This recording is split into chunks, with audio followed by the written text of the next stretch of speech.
నందమూరి తారక రామారావు గారు ఒక ముఖ్యమంత్రి గారి అల్లుడు మళ్ళీ ఏదైనా చేస్తారు, ఎంత పెద్ద ఇంట్లో అయినా ఉంటారన్న బయట అనుకునే నాయకులు కావచ్చు, లేకపోతే ఓటర్స్ కావచ్చు, ఎవరికైనా ఉండొచ్చు మేబీ.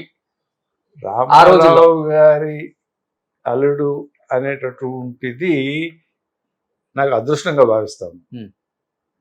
కానీ దాని వలన కానివ్వండి, దాని ద్వారా కానివ్వండి, నేను సంపాదన లేకపోతే రామారావు గారు ఏదో ఇచ్చారు అనేటటువంటి అవకాశం ఇక్కడ ఏమీ లేదు. ఓకే.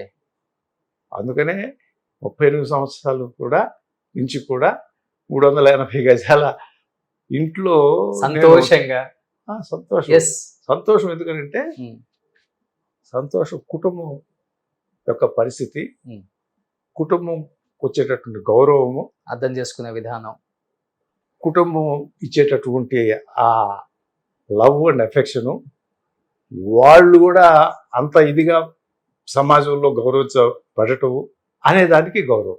సూపర్. అది అదృష్టం, అది ఆనందం.